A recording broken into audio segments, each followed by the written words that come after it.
Magandang araw sa ating lahat mga boxing fans, saan mang panig ng mundo. Tatlong pares na bakbakan ang ating tatalakayin ngayon. Roman Chocolatito Gonzalez kontra Robert Barrera, fight schedule July 12, 2024, nagaganapin po sa Polideportivo Alexis Arguello, Managua. Hindi ko alam kung anong bansa po ito mga lods.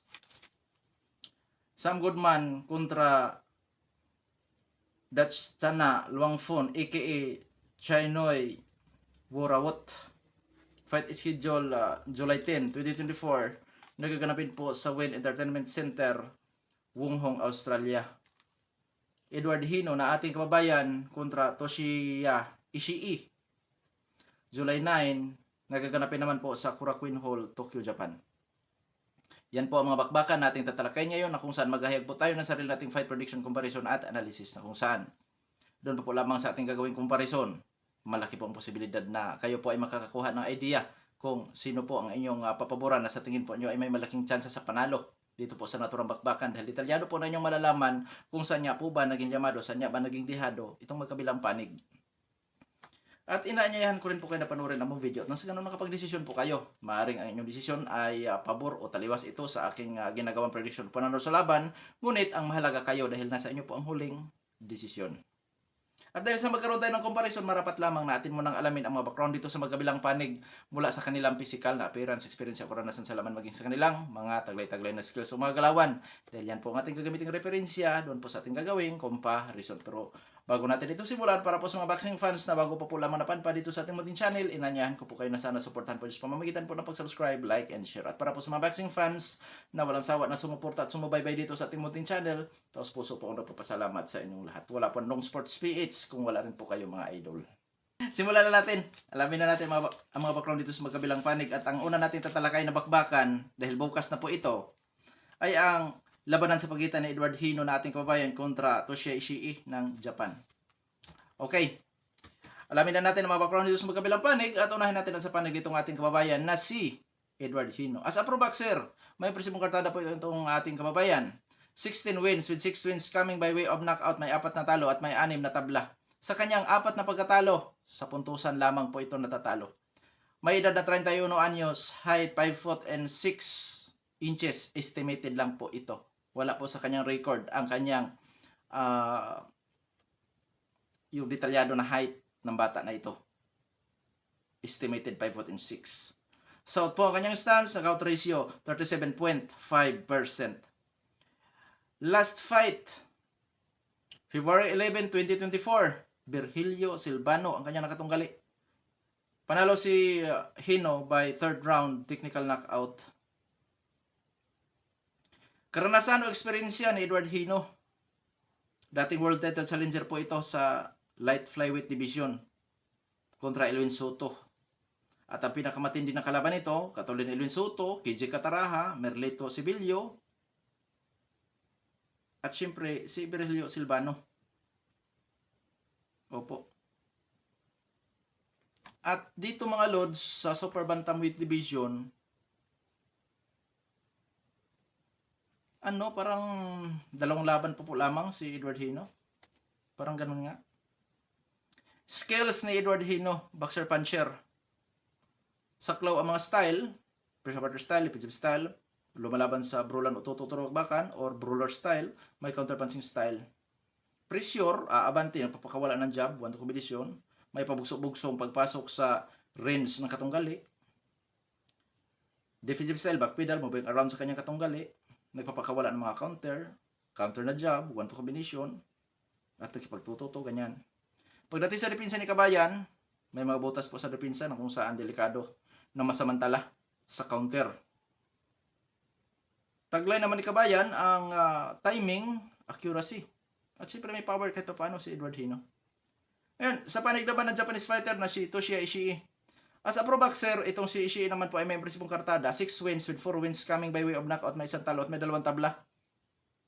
Sa kanya nag-iisang talo, sa puntusan lamang po ito natatalo. May edad 23 anyos, height 5 foot and 4 inches, reach 69 inches, orthodox ang kanyang stance, knockout ratio 66.67%. Last fight, October 31, 2023, Toshiki Shirmachi ang kanyang katunggali. Nawi po sa Majority draw ang kanilang bakbakan, 10th rounds. Karanasan o eksperyensya nito siya Ishii, pinakamatindi na kalaban nito ay ang future world title challenger na si Shu Ishida. Diyan siya po nakatikim ng talo by unanimous decision. At bago ito pumasok sa pro boxing, lumalaban ito sa amateur na may impresibong kartada na 30 wins with 14 losses. At idagdag natin sa kanyang karanasan doon po sa kanyang sa professional fights ay ang laban niya kay Toshiki Shimamachi na kasalukuyang IBF rank 8 ngayon diyan sa super bantamweight division. Skills, boxer puncher din po ito, pressure partner style, defensive style, balaban sa brulan, tututulog-bakan, may counter punching style. Pressure partner style, aabante, nagpapakawala ng jab, 1-2 combination, at timing lang din pagka pumasok sa range ng kanyang katunggali. May kakahin sa pagpapanatili sa kanyang distances sa kanyang makakalaban gamit ang footwork, in and out, side to side, tapos moving around sa kanyang katunggali. Taglay ang hand speed, power, timing, at accuracy. Maliksi kung gumalaw o kumilos itong si Toshio Ishii. Ganun pa man, pagdating po sa depensa ay may mga butas din po sa depensa na delikadong masamantala sa mga counterpuncher. Oo. Ngayon dadako na tayo sa ating gagawing comparison. Sa physical na appearance, 23 anyos si Ishii, 31 anyos si Kabayan. So wala pa sa prime po talaga ang Japanese fighter. Sa height, dahil hindi naman piho ang height nitong si Kabayan sa 5 foot and 6, maaaring mas matangkad siya ng kaunti dito kay Toshio Ishii. Orthodox kontra southpaw, delikado sa untugan ito pagka nagkaroon ng inside fighting dahil hindi pagkapareho ang kanilang stances. Knockout ratio lamang po ang Japanese fighter dahil umaabot ang knockout ratio nito sa 66.67%, samantala itong ating Kabayan ay may knockout ratio na 37.5%. Activity fight, parehong aktibo po ang dalawang maglalaban. Sa karanasan, masasabi kong 50-50. Sa skills, 50-50 din po mga lods. Oo. Sa power lamang talaga lamang si Toshio Ishii. So sinong limado? Masasabi kong 50-50 mga lods. Oo, 50-50 ito. Ngayon nadako na tayo sa ating prediction. Prediction ko dito mga lods, Toshio Ishii by split or unanimous decision. Dahil may kakunatan si Edward Hino na ating kababayan.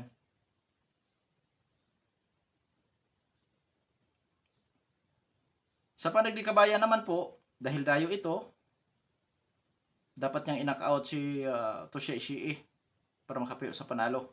Or else, dapat magtrabaho ng husto ni Edward Hino kung sakaling mawi sa distance ang kanilang labanan, na kung saan kailangan niyang kumbinsihin pa ang mga hurado para siyang paboran sa panalo. Ang tanong, may tsansa bang manalo si Edward Hino? Oo.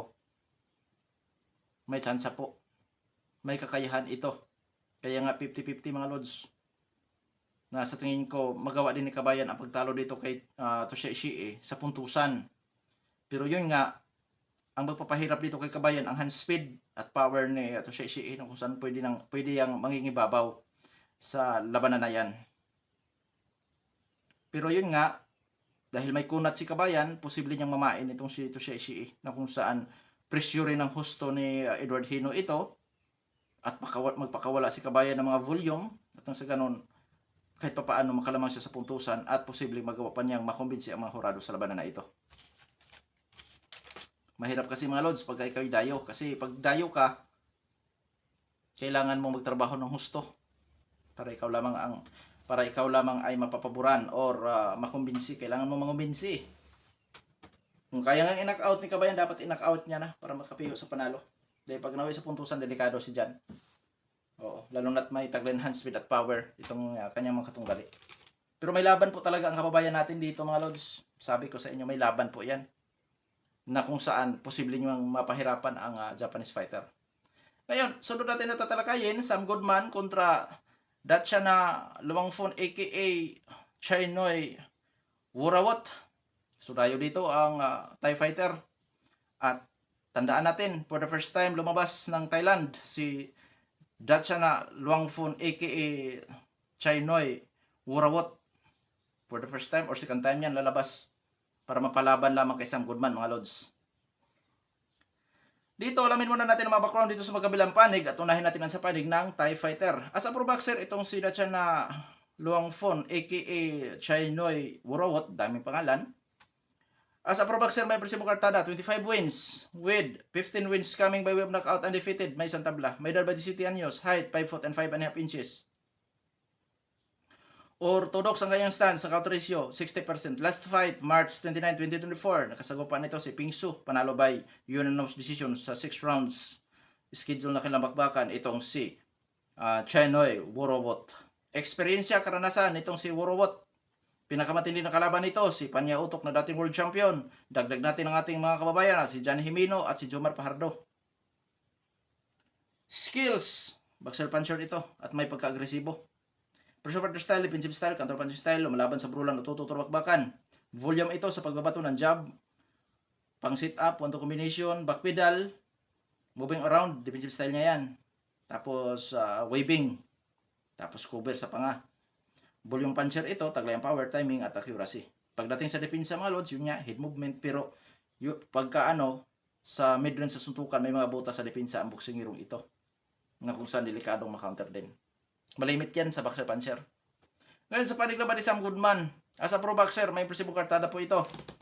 18 wins with 8 wins coming by way of knockout undefeated. May edad 25 anyos, height 5 foot and 6 and a half inches. Orthodox ang kanyang stance, ang count ratio 44.44%. Last fight, March 13, 2024. Nakasugupan niya ang ating kababayan na si Mark Schlib. Panalo po by 4th round technical knockout itong si Sam Goodman.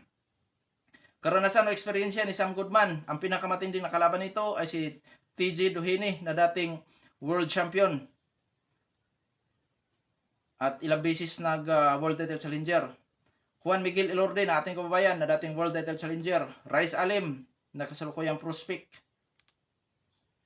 At itong si Sam Goodman, bago pumasok sa pro boxing mga lords, naging qualifier ito sa world championship noong 2017 at sa kanyang paglalahok as amateur boxer, may estimated fight ito na maabot sa 100 fights.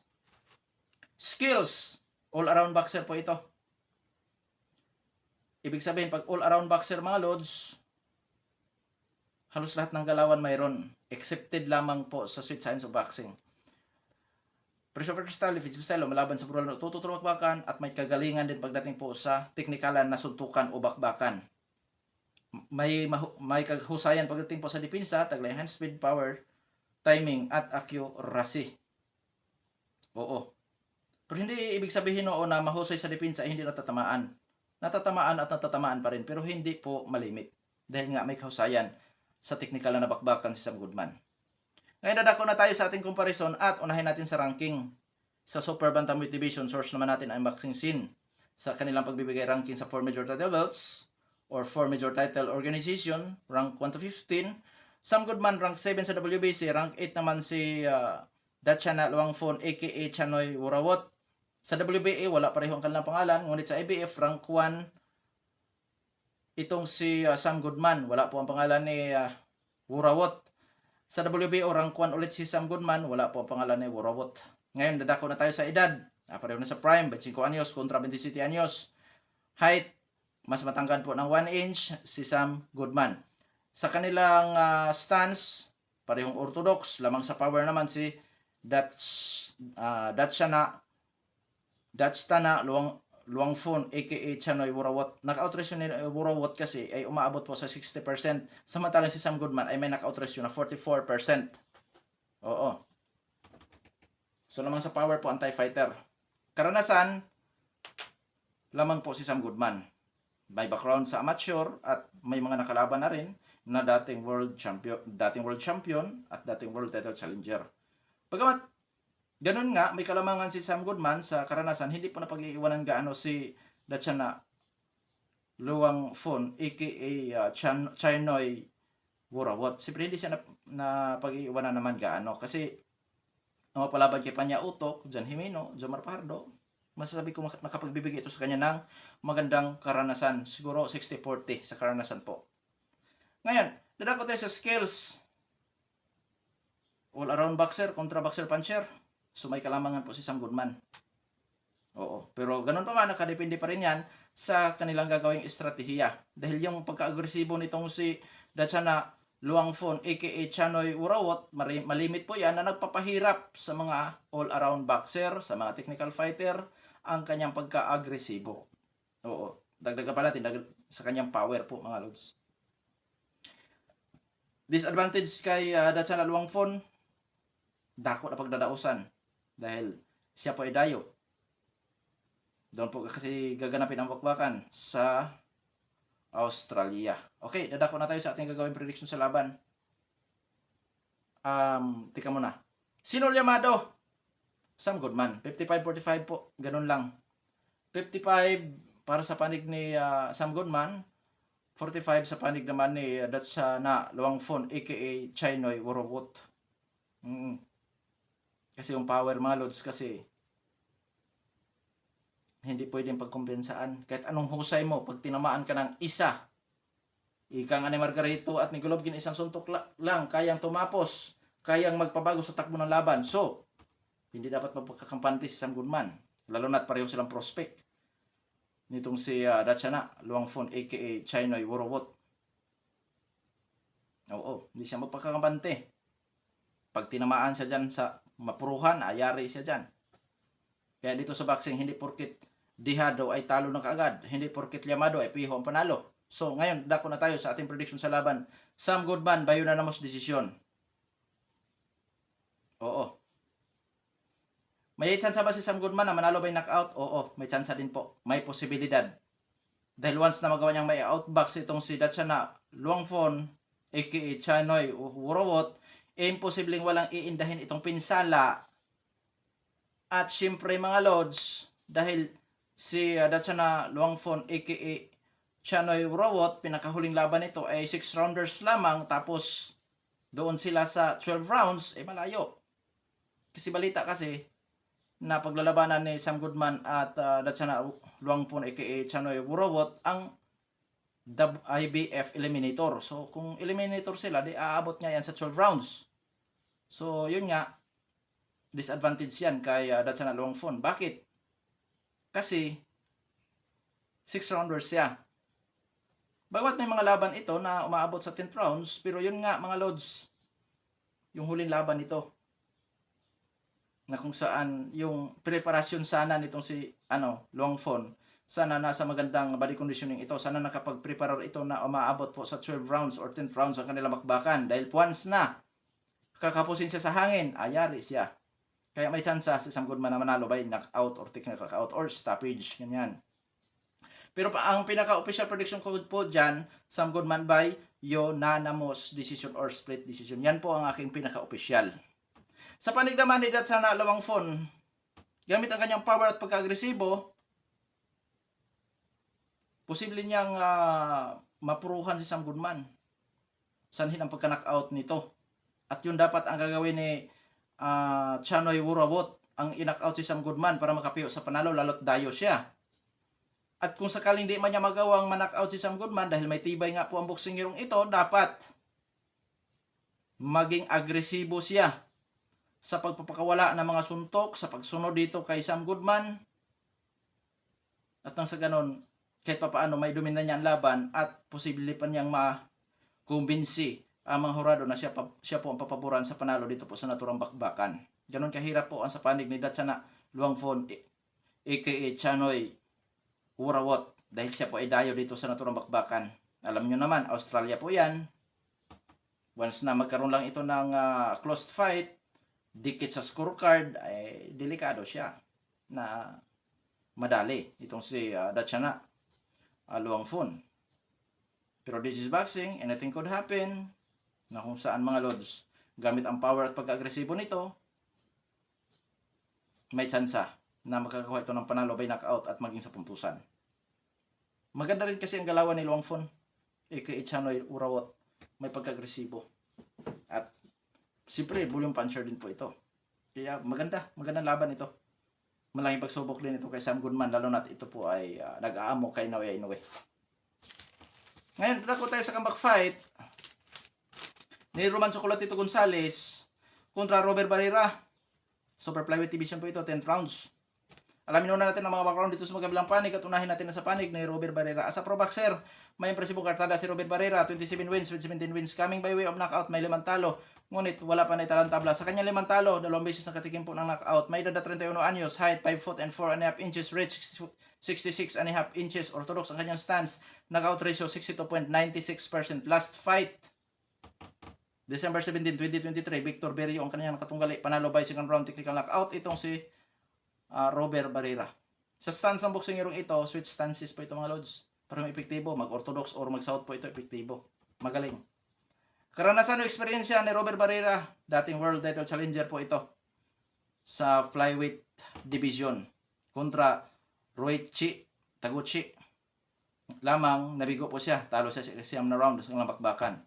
Nakalaban din ito si Luis Concepcion at si Muhammad Wasim. Yang tatlong yan ang tumalo kay Robert Barrera. Oo. Si Luis Concepcion, tinalo niya si Barrera by technical knockout. At sa kay Muhammad Wasim, by unanimous decision. Skills ni Robert Barrera, boxer puncher ito. Pressure fighter style, defensive style, counter punching style, lumalaban sa brulan o tututunokbakan. Napakasipag din ito kung bumabato ng mga suntok.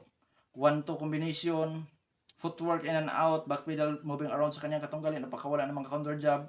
Taglay ang power, timing at accuracy. Pagdating sa depensa, may mga butas din po sa depensa itong si Robert Barrera na kung saan delikado pag yan ay masapol sa counter. Sa panig naman nitong si Roman Chocolatito Gonzalez, as a pro boxer, may presibong kartada si Gonzalez. 51 wins with 41 wins coming by way of knockout, may 4 na talo. Ngunit wala pa na italang tabla. Sa kanyang 4 na pagkatalo, isang beses lamang ito nakatikim po ng knockout. At yan po ay sa mga kamay ni Srisakit Sor Rumbisay. Sa ngayon may edad na 37 anyos na si Roman Chocolatito Gonzalez. Height 5 foot and 3 inches. Reach 64 inches. Orthodox ang kanyang stance. Ang knockout ratio 80.39%. Last fight, December 3, 2022. Nakasagupaan niya sa ikatlong pagkakataon, kung di ako nagkakamali, Juan Francisco Estrada. Talo by majority decision si Roman Chocolatito Gonzalez. Karanasan, eksperyensya nitong si Roman Chocolatito Gonzalez, dating world champion sa minimum weight division, light flyweight division, sa flyweight division at sa super flyweight division. Sa makatuwid, dating 4 division world champion itong si Roman Chocolatito Gonzalez. At ang mga matitindi na katunggali nito, siyempre nangunguna si Srisakit Sor Rumbisay, Juan Francisco Estrada, Khalid Yafai, Moises Fuentes at marami pang iba. Dagdag natin si Brian Viloria. Skills nitong si Roman Chocolatito Gonzalez, mga lods, sa nakikita ko sa kanyang mga performance, lalo na sa ulit niyang laban, boxer puncher ang kanyang galawan, pressure fighter style, defensive style, lumalaban sa brulan o tututunokbakan, may counter punching style. Pressure fighter style, aabante, nagpapakawala ng jab, 1-2 combination, defensive style, back pedal, mabayang around sa kanyang katunggali, nagka-counter at siyempre nakipagtututo din po ito. Taglay ang power, timing at accuracy. Pagdating sa depensa, ang pinaka-depensa nito, head movement, weaving, cover sa panga, ganyan.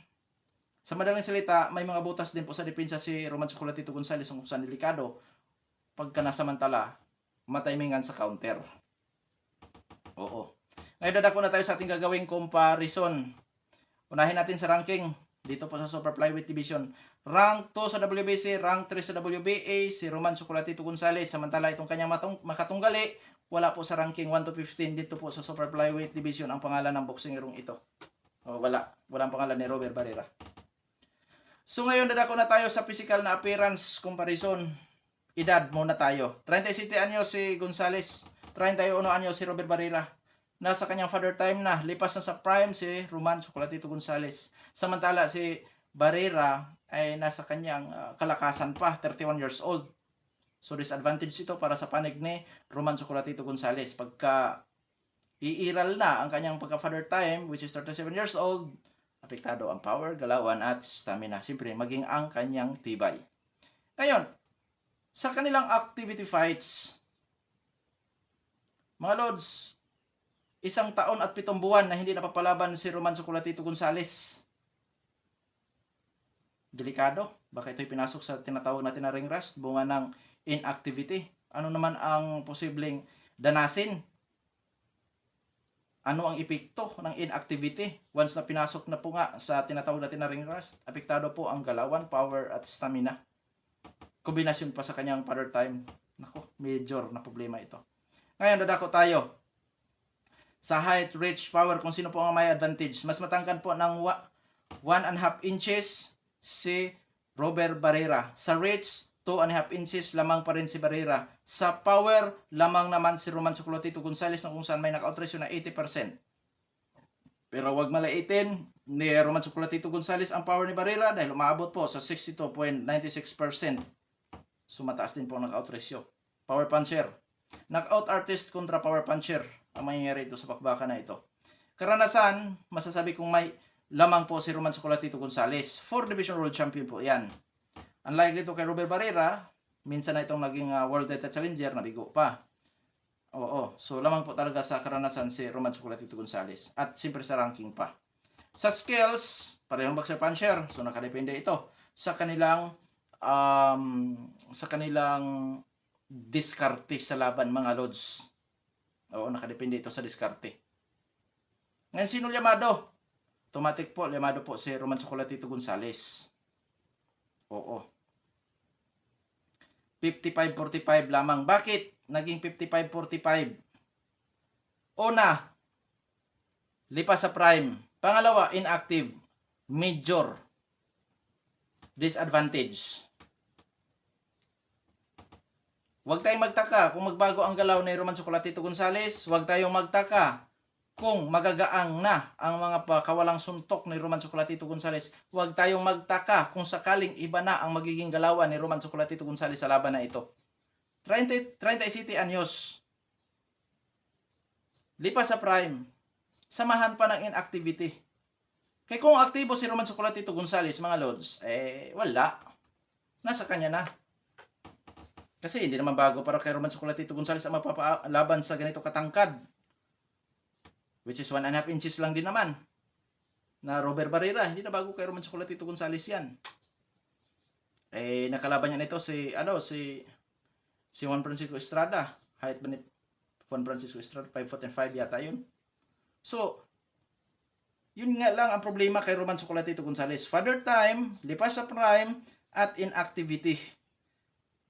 So may chance na dito si Robert Barrera. Oo. Bagamat lamang pa rin si Roman Chocolatito Gonzalez, pero konti na lang, 55-45 na lang po, mga lods. Dahil nga sa major problem nitong si Roman Chocolatito Gonzalez, which is ang inactivity. Ngayon, dadako na tayo sa prediction sa laban. Prediction ko dyan, Roman Chocolatito Gonzalez pa rin naman nanalo. By technical knockout.